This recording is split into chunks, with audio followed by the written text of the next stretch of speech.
During the time of the High Republic, one young Jedi Padawan and her Trandoshan Jedi Master traveled deep out past the Outer Rim into a region known as the Galactic Frontier, which was largely unexplored by the Republic, where she would complete her Jedi trials. So I'm going to break down how this young Padawan passed the Jedi trials in a very unexpected way, and why her master wasn't too happy. And very quickly, for those of you who don't know, the High Republic is the era right before the fall of the Republic, set 200 years before the Phantom Menace. At this point, the galaxy is at peace, and the Jedi Order are at their absolute peak, being more in tune with the light side of the Force than they had been in thousands of years, but not blinded by it like the Jedi who came shortly after.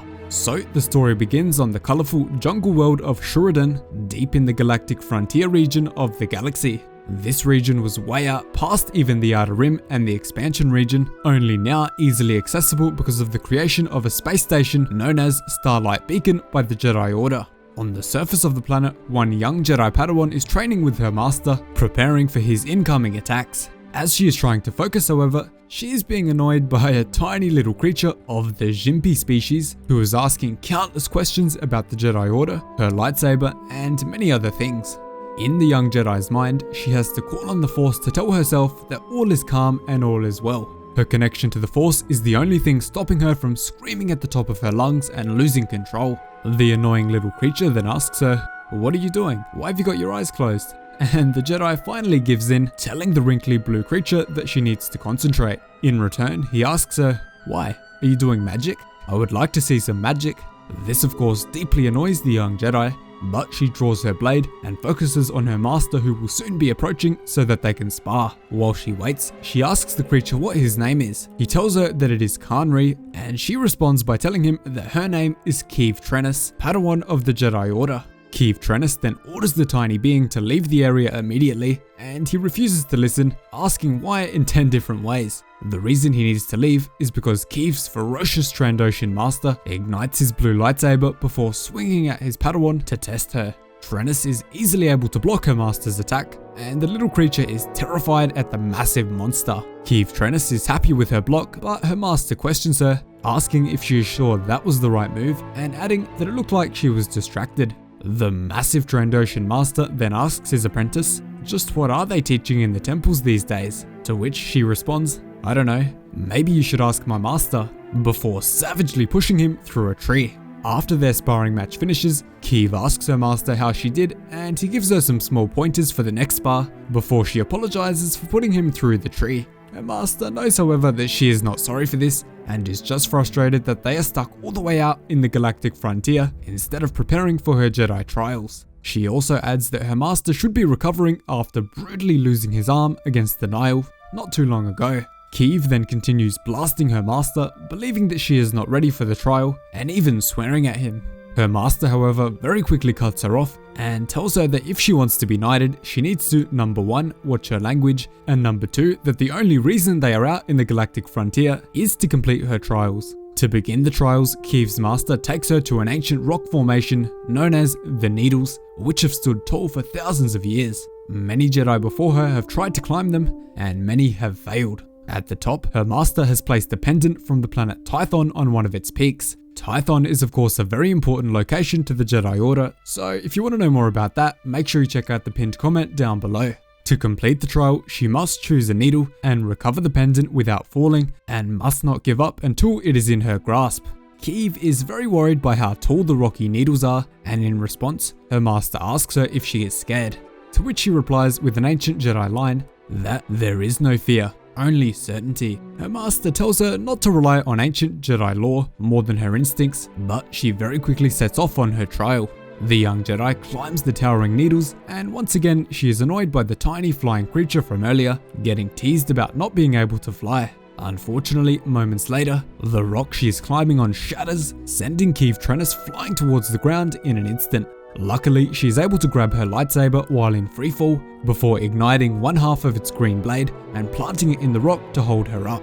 As she is hanging by her lightsaber high above the ground, her troubles worsen as things are getting out of hand. Now there are two of them. She is deeply annoyed by these two creatures, but has no time to dwell on it as a massive red cloud of smoke erupts in the distance before a swarm of massive creatures crashes into the needles, destroying the ancient structure and taking Keeve with them. Following this, we cut to the Jedi Order's Starlight Beacon, where Jedi Master Avar Kriss asks fellow Master Estala Maru, a member of the Kusurian species, where Master Sskeer and his Padawan Keeve Trennis could possibly be. Master Maru makes excuses about why he doesn't know the Trandoshan Master's location and adds that Starlight Beacon is still without a marshal 9 hours out from the opening ceremony, before pretending not to care that he doesn't know the movements of every single Jedi in and out of the station. Avar Kriss, however, calls him out, realizing that it is killing him inside to not know every single movement of the Jedi under his watch. Master Maru quickly admits it, and Avar goes on to say that she is very worried about the Trandoshan Master because ever since he lost his arm to the Nile back at the Battle of Kerr, he hasn't been the same, even though Trandoshans can grow their arms back. Even more concerning is that Avar Kriss can't hear his song within the Force anymore because he's holding something back.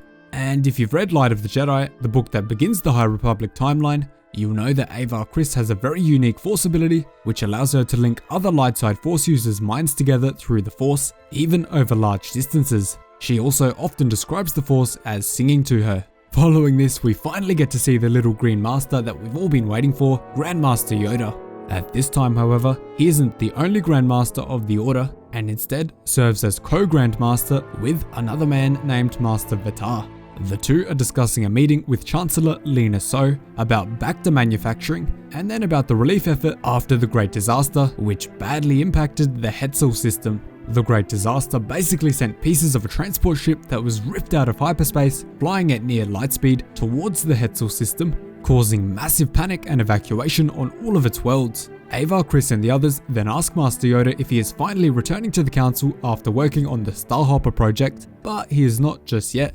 And instead, they are here to inform Avar Kriss that she is being appointed to the position of Marshal for the Starlight Beacon, one of the greatest honors for a Jedi Master. Following this, we cut straight back to Keeve Trennis, who is fighting off the savage flying creatures. As she does this, she realizes that she must defend the nearby city from this horde of creatures or they will all die. At the same time, she realizes that helping the city means that she will fail her Jedi trial and not find the pendant. She quickly makes peace with her decision before calling Starlight Beacon to ask about the flying creatures, and they quickly inform her that they are members of the Radadi species, allowing her to connect with them through the Force. With the help of Master Maru at the Starlight Beacon, she realizes that the creatures communicate using magnetic pulses and that their navigation has been misaligned because of Starlight Beacon's communication signal.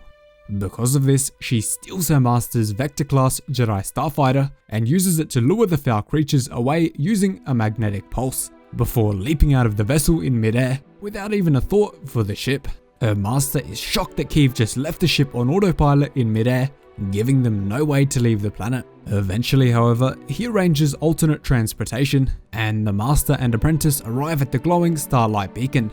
Keeve is stunned and shocked to meet Avar Kriss and admits that she didn't finish her trial, but to her shock, Master Kriss ignites her green blade and takes off Keeve Trennis' Padawan braid, making her a Jedi Knight. And to end the story, the opening ceremony for Starlight Beacon begins, with thousands from around the Galactic Frontier gathered to watch as the Jedi Knights, including Master Yoda, chant for light and life, finally opening the station as a place of hope and expansion from the frontier. Scarily, Master Sskeer returns to his quarters and shrieks out in pain for some unknown reason. We'll definitely find out what this is about in the next issue. Thanks so much for watching, really hope you enjoyed the video. Cheers guys, hope to see you in the next one.